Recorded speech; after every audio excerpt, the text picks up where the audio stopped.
بسم الله الرحمن الرحيم شir wada tashi ah oo ka socday degmada Ceelafweyn oo ay yeesheen ururada iyo aqoon-yahanka deegaanka galbeedka Sanaag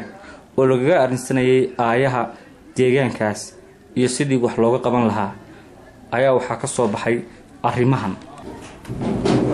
waxa ay halkan ka soconayay magaalada Ceelafweyn shir sukeenay ururada samafalka ee ka jira degmooyinka galbeedka gobolka Sanaag gaar ahaan degmada Caarigaabo degmada Ceelafweyn iyo Garadag sidoo kale degmooyinka Gudmo Huluul Darweyne Bixan waxa dhalinyarada ay sukeenay aayahooda abdaa ama fikirro ay kaga wada tashanayeen wuxuu ahaa shir ka madax bannaan sida caadi ama maanta ay u badan tahay dalku wax siyaasada wala mid maxaafida ama mid mucaarada waxa ahaada wuxuu ka madax bannaanaa wax siyaasad ah waxaanu ka hadlaynay ama sida NGO macnaheedu tahay aynu ugu dhaqmaynay inaanu ka shaqeyno ama ka discuss garayno danguudu falanqaynta danguudu iyo horumarka deegaanada shirka wada tashiga ahi wuxuu si qoto dheer u dhexmaray aqoon-yahanada iyo NGO-yada ka jira deegaamada galbeedka gobolka Sanaag gaar ahaan degmooyinka Ceelafweyn Caarigaabo Garadag Huluul Gudmo Darweyne iyo Bixan waxa lagu cilmiyay ama research cilmiyaysan lagu sameeyay xaaladaha dhabta ah ee ka jira deegaamada aad baan u la fagurnay waxaanu muddo qaadatay ilaa 5 casho baanu wadnay research badan baanu sameynay akhiiran waxaanu soo gabagabeynay wixii halkaan nooga muuqday xaaladaha dhabta ah ee nooga muuqday oo ay ka mid tahay dhinacyada biyaha caafimaadka waxbarashada xoolaha nool horumarinta deegaanka sida beeraha biyo xidheenada iyo wixii la midka ah xaaladaha ugu ba'an ee aanu dul istaagnay waxa ka mid ahaa biyo la'aanta ka taagan maanta degmadan jooga ee Ceelafweyn caafimaad la'aan guud ahaan dalka deegaamadaas oo dhan farabaan ku haysa sida haday tahay lack of MCH-yada isbitaalada health boss-yada iyo labor caafimaad oo rasmi ah ama xirfadaysan xoolaha nool deegaamadani waa deegaamada ugu badan ee lagu dhaqdo xoolaha nool guud ahaan Soomaaliland soof waxa haddana ka muuqata inaanay daryeel ama maxaan ku raahdaa tabashooyin badani ay ka taagan yihiin oo ka jiraan sida laajiga qodobada aan soo qaadanay waxa ka mid ahaa mashaariicda horumarineed ee ka socda guud ahaan dalka oo dhan baa waxay u muuqdeen wax ay ku yar yihiin deegaamada gaar ahaan NGO-yadu dalku project-yada ay fuliyaan oo aan inta badan gacanta ama aqoon-yahan ha ahaato ama NGO deegaamada laga leeyahay ha ahaato aad moodo mar walba in NGO-yu dusha kaga yimaadaan ama xaaladahooda dusha ay mar walba cid aan gacanta cid aan ama la xajeclo u hayn ama aanay maxaan ku raahdaa marka meeshii ku sugnayn ay gacanta ku qabtaan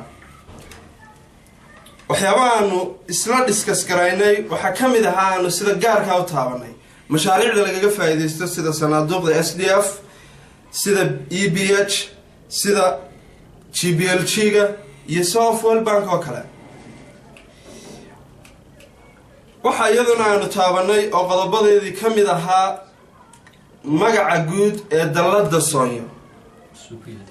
oo deegaankan sidee buu ku yahay guud ahaanba deegaankan magacan guud ee dhalinyarada waa dhalinyarada Soomaaliland ba magac ahaan ay u taagan tahay Soonyo haddaba deegaankan halkii ka taagnay meelihii aanu taabanay bay ka mid ahay waxaa ka mid ahaa shaqo la'aan baahsan oo guud ahaan dhalinyarada. halkan waxaa isugu yimi muddo 5 cisho shir uga socday aqoon-yahanka iyo injooyada ka soo jeeda 8 degmo ee magacyadooda loo soo gaabiyo DMLG, DMLC, PhD waa Garadag, Gudmo, Ceelafweyn, Ceerigaabo, Dararweyne, Lix, Huluul iyo Bix. 7 degmo 8 degmo aqoon-yahanka iyo injooyada ka yimi waxay research cad ka sameeyeen baahiyaadka ka jira ee la taaban karo degmooyinka iyo deegaanada hoos yimaada. sidii aqoon-yahanka iga horreeyay sheegay ku noqon maayo baahiyaadkii iyagaa dul maray. waxaanu baaq u diraynaa qurbi joogta iyo dadka danaynaya baahiyaadkan deegaankooda inay sida ugu dhaqsaha badan gacan uga geystaan. waxaanu ku darayaa marshuuc ka socda gobolka Sanaag kaasoo aan soo gaarin 8 degmo. mid ka mid ah marka laga reebo Ceerigaabo waxa weeyaan marshuucii MCH-yada, heltiboosyada, ambalaasyada, team mobile-ka ahaa ee wasaaradda caafimaadku bixinaysay kaasi muu soo gaarin 8 degmo ilaa marka laga reebo Ceerigaabo. meeluu ku maqan yahayna isla hadda ma garanayno. dhalinyarada halka isugu timi waxaa kuloo nooga socday oon isugu nimi aqoon-yahanka iyo NGO-yadu muddo 5 casho kaga shirayay degmada Ceelafweyn oo la fagurayay baahiyaha asaasiga ay leeyihiin 7 degmo la sheegay ay sheegeen inimadii ugu horreeyay 7 degmo ah in baahi asaasiga laga hadlo kuwaasoo inimadii hore ka soo hadleen. anigu waxaan taakiidinayaa oo qolo ka hadlaya bulshadu waa inay xagga qodobka nabadda wala isugu soo noqotaa. nabadda haddaan helin waxba lama helo. shirkan research-kan cilmiyeysan ee aqoon-yahanku gobolka Sanaag ugu soo jeestay inay deegaankooda iyo goboladooda ku horumariyaan inaan cidina u fahmi karin shir siyaasadaysan ama arrin cid gaara waxyeello ku ah. arrintan dawladda ma wadato, mucaaradna ma wato, dhaqan ma wato, haddii ma cid kale oo ka baxsanna ma wadato. waa aqoon-yahanka u dhashay deegaanadan oo xil iska saaray iyo waajibaad iska saaray sidii ay xal waara ugu heli lahaayeen in ay deegaanadan horumariyeen iyagoo kaashanaya ururada ka dhisan deegaankaas oo ay uga jawaabaan baahiyaha asaasiga iyo dhibaatooyinka hortaagan maxay yihiin horta in laga jawaabo kadibna loo tallaabo sideeba wax looga qaban karaa. haddaba shirkan oo laga hadlay mashaakisha noocaas ah waxaa la isla qaatay in mar labaad la isugu yimaado shir labaad oo phase 2 ah oo lagaga jawaabayo mashaakishii la isla discuss gareeyay ama lagaga wada hadlay arrintaas in ay hadeeda maayay lagaga jawaabo ama waxyaabihii laga qaban lahaa arrintaas iyo cidda ay mudanta inay ka qabato iyo wada xiriirka laga sameyn karo. dhalinyarada aqoon-yahanka ay isugu timi halkan si ay uga tashato aayaheeda iyo mustaqbalkeeda iyo deegaanadeeda dibdhaca ku yimi ee kaga yimi dhinacyada la sheegay.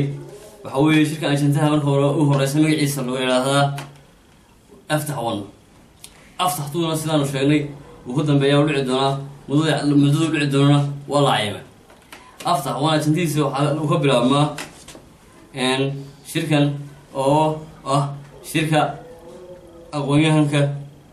iyo NGO-yada ka tashiga aayahooda iyo deegaanada la yidhaahdo galbeedka gobolka Sanaag gaar ahaan sidii la sheegay 7 degmo ee la magacleeyay. ujeedadeedu waxa weeye in la helo waxyaabihii ay xaq u lahaayeen inay helaan waxyaabihii daruuriga ahaa. intaan u hurgallay baaritaan badan lagu sameeyey, researchado badan la qaaday oo aqoon-yahanku ay qaadeen, lagu ogaaday inaanay ka jirin baahiyihii asaasiga ahaa ee looga baahnaa deegaanadan sida deegaamada dalka oo la mid ah oo kale.